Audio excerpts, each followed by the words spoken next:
fiery horse with the speed of light, a cloud of dust, and a hearty hi-yo silver. The Lone Ranger.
With his faithful Indian companion Tonto, the daring and resourceful masked rider of the plains led the fight for law and order in the early western United States.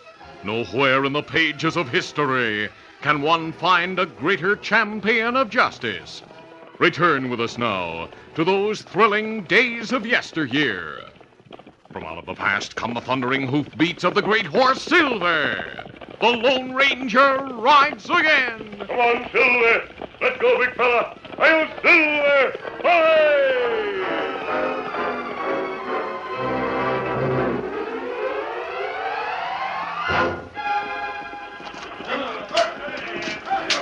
A long line of mule-drawn wagons moved slowly along the treacherous Cimarron cutoff as it headed toward the rich trading center of Santa Fe. Bob Hobart, 22, rode beside the lead wagon, and a wave of homesickness swept over him as he thought of the comfortable farmhouse in the green hills of Kentucky, where he had spent most of his 22 years. He looked around at his weary, dust-covered companions, then glanced at the slim, delicate-featured girl on the wagon seat beside her father, Silas Galt. Susan Galt, clutching the hard, swaying seat with tense hands, spoke encouragingly. Cheer up, Bob. It's been a rough trip for all of us. It sure has, Susan. If you weren't man enough to take it, you shouldn't have come, Hobart. Get up there. Get up. Dad, do you have to be unpleasant? Why, it's all right, ma'am. I've got no patience with a young, healthy hombre who's scared of his own shadow. I think I'll ride up ahead a while. Get up. Get up. Susan rode in silence a few moments, then turned to her father. You hurt his feelings, Dad. I could see it in his face. If he doesn't want his feelings hurt, he better start acting like a man. When we met those two friendly Indians on the trail after we left Fort Dodge, Hobart almost shook out of the saddle like he expected to be scalped. You and the other men don't help him with those gruesome stories you tell about the Indians. The stories we've told are true, Susan. I figure the trails are safe enough now, but when I first started this freight line, we ran into plenty of trouble with redskins. But you're used to the West. Bob isn't. He was a farm boy in a peaceful community. During the past 2 years, he lost both parents, and the bank foreclosed on the farm. He decided he might find opportunities in the West, so he joined this wagon train. Bob told me all about himself. Yes, I noticed you and Hobart do a lot of talking together, but get this straight. I don't want a daughter of mine getting serious with a coward like him. But, Dad... let's forget it. Get up there. Get up.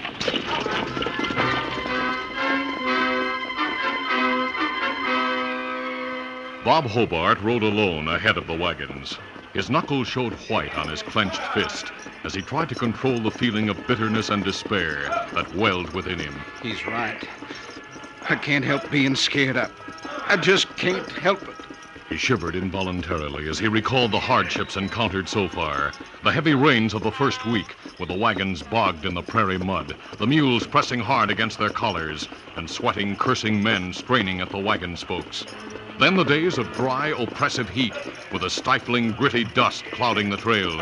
He recalled the swollen, angry river they crossed, with its death-laden waters clutching at terror-stricken animals and frenzied, shouting men. I shouldn't have come. I'll never get used to this wild country. His lips tightened as he lived again through the descent of a mountainous grade on the trail, with toppling wagons smashing big wheels against boulders, and with brakes giving way, hurtling one of the massive, overladen prairie juggernauts downward, amid the shrill screams of mangled mules and fearful shouts of distraught and helpless men. To Bob, it seemed that the country itself resented the intrusion of the pioneers, and added to that was the known resentment of hordes of savages, intent upon torture and death to all white men. If I could stop thinking about the Indians and about that man we found on the trail, scalped. Oh, easy, fella, easy there. Hi, Hobart. Hi. How come you're riding ahead of the wagons? Aren't you afraid a redskin will suddenly pop up and put an arrow through you? Slade it. If you and Stacy don't mind, I think I'll ride back along the wagons and see how things are. Sure, go ahead. Gee there. Get up. You sure scared him plenty when you mentioned redskins, Slade. Yeah, he got white around the gills. When things really begin to happen, he's one hombre who won't be of any use. Yeah. Hey, Slade, when you came east from Santa Fe several months ago, you persuaded me to go back west with you to help you run a gambling hall out there. That's right. Well, ever since we left Independence, you've been hinting about something that might happen on the way. Don't you think it's about time you told me about it? Yeah, I reckon I can trust you enough now, Stacy. You see, Silas Galt is getting to be an influential hombre out west. He even has the friendship of a powerful Apache leader named Cochise. He promised Galt's wagon trains wouldn't be molested. Well, up to now, a wealthy Mexican, Senor Diego, practically controls Santa Fe. He has freight lines south into Mexico and owns a big trading store in the town, along with a high-class cafe and a big gambling hall. Silas Galt plans to open a big trading store in opposition to Diego when he reaches Santa Fe. But Galt's freight line to the east is bringing in goods that Diego can't bring up from Mexico. In fact, Galt is a threat to Diego's business and influence. Uh-huh. So where do you come in? I know Diego well. He promised to back me in a gambling hall in Santa Fe if I find some way to stop Galt. Well, how do you plan to do it? I made a deal with a tribe of Cheyenne Indians to attack the wagons at the Cimarron River crossing. Holy mackerel. What about us? If they attack... We'll clear out the night before. I figure we'll reach the Cimarron tomorrow afternoon. Smart wagon masters wait till morning to make the crossing because of the current and the treacherous sandy riverbed. When'll the attack take place? At daybreak. Of course, the Cheyenne chief, Black Bear, and his braves will get the horses and the stuff in the wagons. But I also promised that Diego would see to it they get rifles when his next shipment comes in. That Mexican Diego doesn't stop at anything, does he? Diego looks after his own interests no matter who gets hurt. By the way, Stacy, don't ever mention to anyone that we were with this wagon train, understand? Yeah. All right. Let's ride back now and mix with the others for a while. Right. Come on, get around, boy. Here, come on. Get it.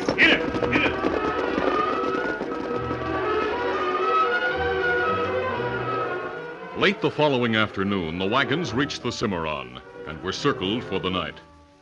Meantime, in the foothills several miles south, the Lone Ranger and Tonto sat before a council fire in the Apache stronghold of Chief Cochise. They sat in silence as the peace pipe was passed. Finally, the chieftain gently placed the long, slender pipe on a blanket spread before him and spoke solemnly. Smoke of peace pipe rise straight to Great Spirit. It good omen. Me, Cochise, want to be friend to all white men. Cochise is a wise and respected leader of his people. The colonel at Fort Dodge will be pleased to know you agree to a treaty of peace. You and Tonto, trusted friends of Cochise. You speak words that are honest, wise.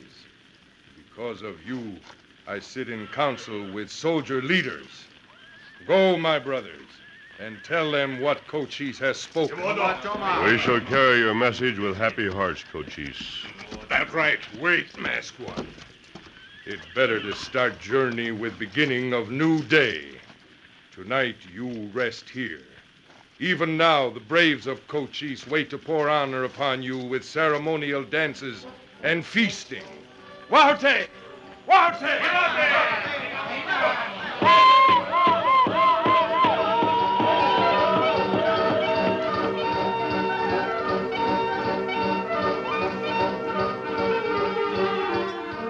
During that night, Slade and Stacy managed to leave the wagon train unnoticed. At dawn, Silas Galt and his men were busy making preparations for the river crossing. The wagons were circled about 200 yards from the riverbank. Bob Hobart was helping Silas harness the mules when Susan, who waited on the wagon seat, suddenly called out. Dad, come here quickly. What's the matter, Susan? I just saw a rider, an Indian, appear on the rise back there. He's gone now. An Indian? Are you sure, Susan? Yes, I'm...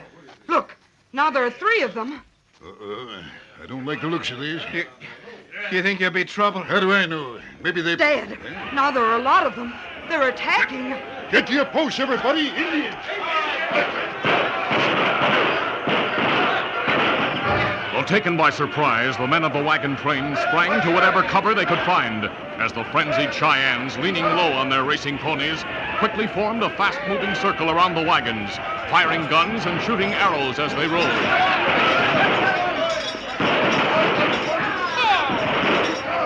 Bob Hobart, stunned by the sudden onslaught of yipping, painted savages, stood rooted to the spot. Well, Hobart, you young fool. Take cover. Get down. Use your gun. Bob took his place beside Silas and Susan, who had left the wagon and was already helping by reloading guns.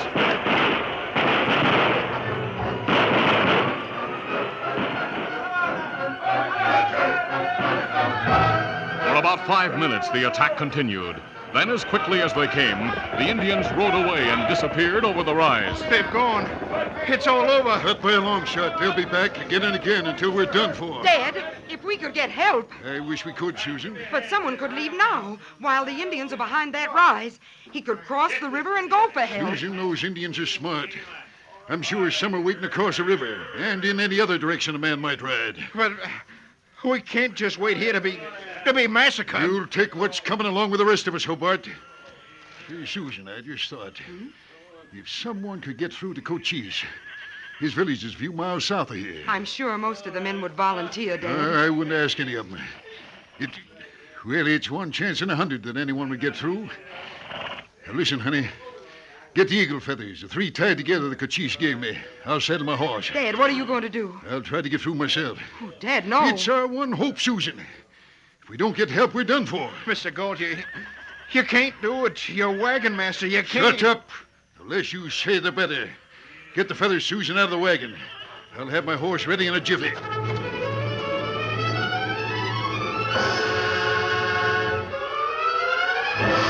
Susan brought the eagle feathers, and soon her father's horse was ready to ride. Now, Susan, I don't want the others to know till I've gone. You'll be killed, Mr. Galt. And we'll be left here without a leader to be massacred. You can't go. I'm gone, and nothing you say will stop me. This'll stop you. Oh, I'll take those feathers. Goodbye, Susan. Easy. Get it back. Wait, come back. Hey, what happened? Hey, Hobart's riding to the river. My head. Dad, oh, Dad, Bob Hobart took the feathers, and he's gone on your horse. Take it easy now. That low-down yellow-back coward. He's leaving to save his own skin. And without those eagle feathers, nobody could get near the Apache village to see Cochise. Thanks to Bob Hobart, we're as good as done for.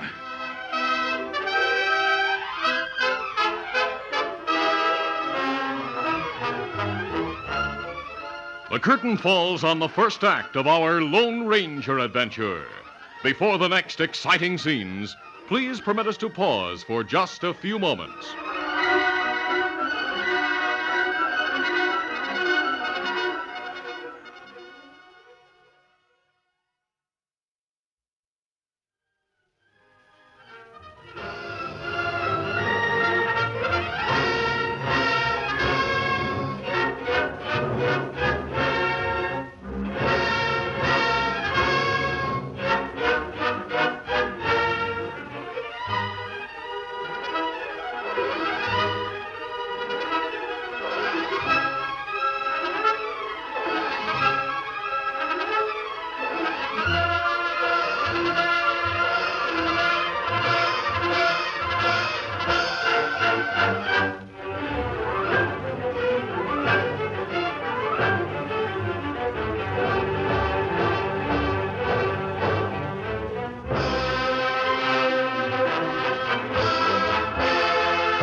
Now to continue. Silas Galt and his men were bitter in their feeling toward Bob Hobart, whom they thought had taken the one chance to escape, leaving them to their fate. Later, 3 miles south of the river, the Lone Ranger and Tonto rode the trail toward Fort Dodge. The colonel will be pleased to hear that Cochise will sign a treaty, Tonto. Him plenty strong leader. Him make trail safe for pioneers. I wish there were more Indian leaders like him. Look, Kimasabi. 3 Indians chase fellow on horse. Monsieur! As the Lone Ranger and Tonto opened fire and galloped toward them, the 3 Indians turned and rode hurriedly back over the hill. The masked man and Indian drew rein beside the rider, who was slumped in the saddle. He got bridle the horse. The man's about to fall from the saddle. Steady, Philip. My arm. One of their bullets. Easy, steady, Silver. We'll take care of it. Here, I'll help you from the saddle. Thanks. Need help. Quickly, the 2 men lifted Bob from the saddle. As they bandaged his wounded arm, Bob introduced himself and told about the attack. He finished by saying, I was going to find an Indian named Cochise. These feathers were given to Mr. Galt. They'd get me through to the Indian village. I must go on. I must get help. You did a very brave thing, Bob. I'm not brave, mister. I had to do it. I couldn't let Mr. Galt take the risk. And for Susan's sake, his daughter's sake, well, I just had to do it. Thanks, mister. In spite of that mask, you saved my life. I wear the mask for a purpose, Bob. Believe me, we're friends. Tonto will ride with Bob to the village of Cochise and ask for his help. I'll go on and try to reach the wagon train. Hurry, there's no time to lose. Big fella, adios. One, two, there.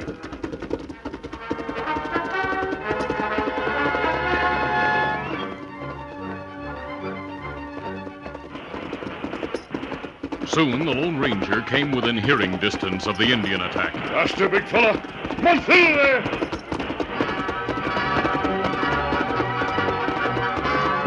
Then, as he approached the river, he drew rein a moment and listened. The sounds of the attack had stopped, and the masked man decided to risk crossing the river to join the wagon train. Come on, Silver.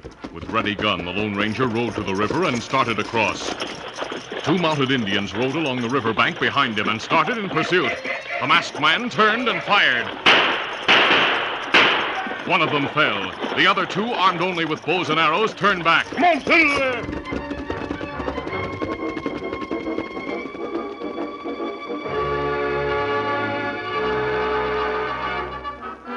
At the wagon train, one of the men called Silas Galt's attention to the rider on the white horse. Mr. Galt, look. Coming across the river. A masked hombre on a big white horse. Maybe he's an outhoot, but the Indians are after him. There come 2 along this side of the river to intercept him. Use your guns. Covered by the gunfire of the pioneers, the Lone Ranger rode hurriedly into the circle of wagons. Oh, easy, steady, big fella. Reach, mister, you're covered. Dad, why do you do this? The thought struck me this might be a trick. He might be in with those ornery Cheyennes. I'll not try to explain my mask now, but perhaps these feathers given me by Cochise will call you to trust me here. Well, Cinder, you got that from Bob Hobart, a young fellow who tried to escape the attack.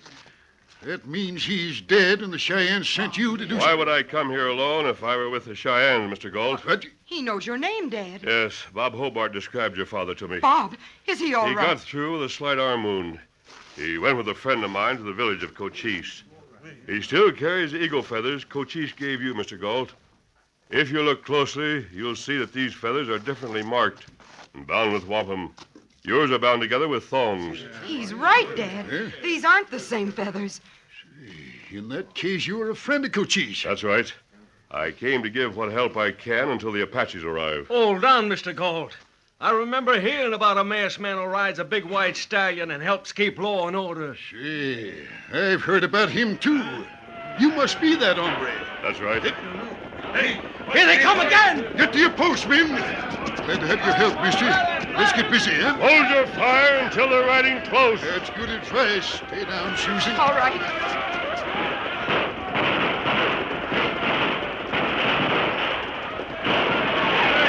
The Again, the Cheyennes circled in the attack. Many of them fell, and several pioneers were wounded. Then, as before, the savages withdrew for a short time. During the lull, Susan spoke to the Lone Ranger. You're sure Bob Hobart is all right? Yes, Susan. I still think he was trying to save his own neck. He'll try to give your friend the slip, mark my words. I can't picture him riding to an Indian village. He's scared stiff of all Indians. I believe in him. I think he has great courage. I'm sure he'll stay with my friend and return with the Apaches. I think so, too. Bob can't help being afraid, but I'm sure he'll find himself. Well, let's get ready for the next attack.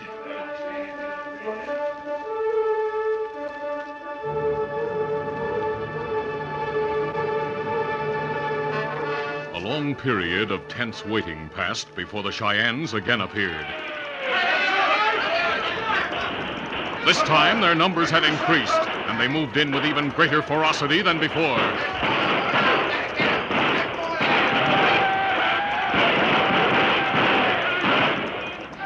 This time, they continued the attack without let-up.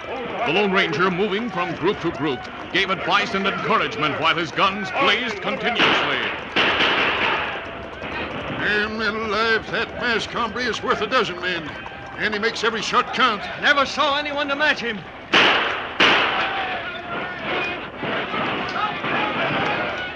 Meanwhile, Susan worked unceasingly, reloading guns behind a barricade of boxes, which had been brought from the wagons. Suddenly, one of the savages, in a fit of frenzied boldness, turned his horse and galloped forward, leaping the barrier. He raised his hatchet and leaned toward the girl. The Lone Ranger whirled and fired. Susan, you all right? Yes. Oh, Daddy, oh. Yes, the masked man got him in time. The way things look, we can't hold out. Those savages are crazy enough to try anything now. I'll stay here beside you. Man alive, look, more of them. Hundreds of them, coming from all sides. Those are Apaches. Cochise braves are here. Tell your men to hold their fire. All right, mister. Hold your fire, men. The Apache braves closed in, and the Cheyennes, realizing they were far outnumbered, tried to escape. For a short time, they fought back, but Cochise and his braves soon subdued them.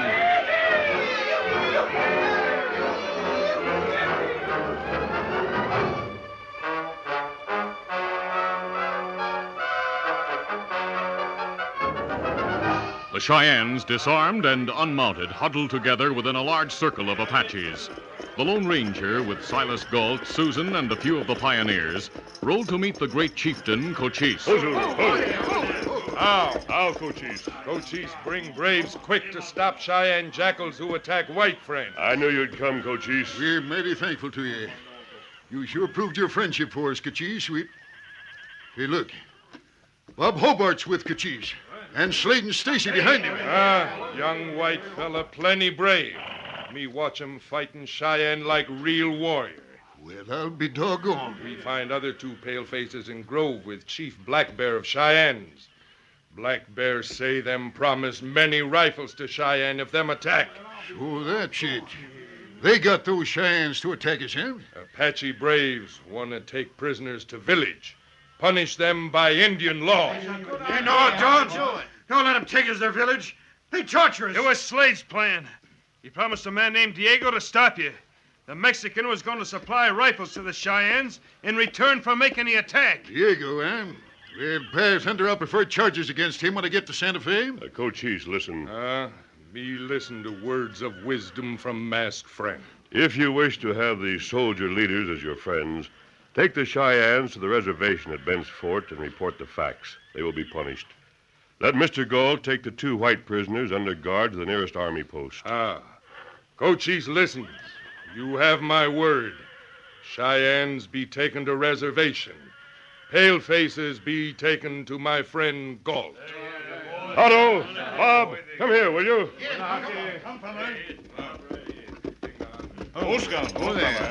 Mr. Galt, I understand you and your men have called Bob Hobart a coward.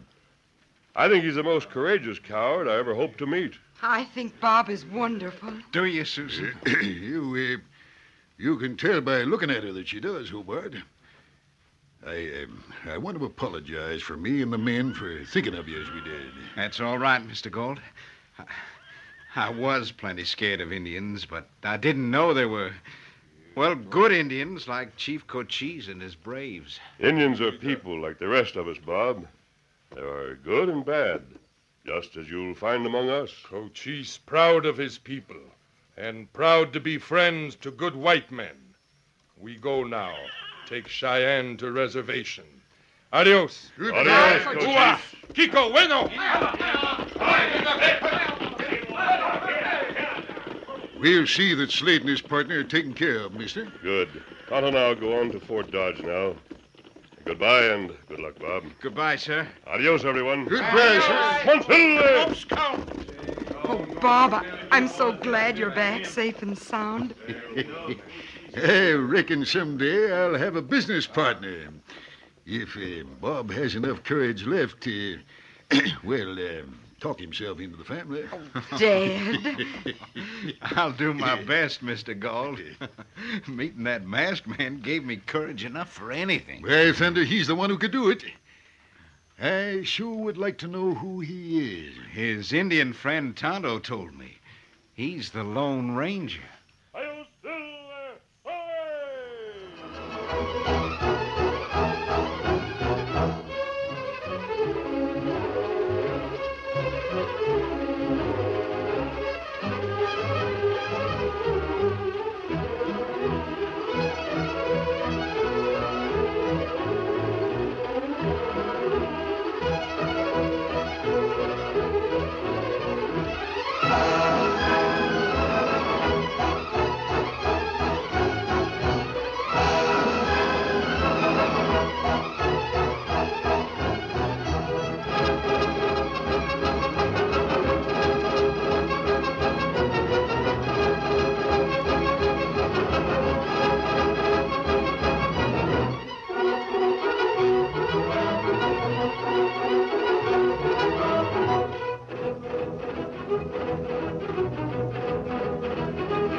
This is a feature of the Lone Ranger Incorporated, created by George W. Trendle, produced by Trendle Campbell Muir Incorporated, and directed by Fred Flowerday.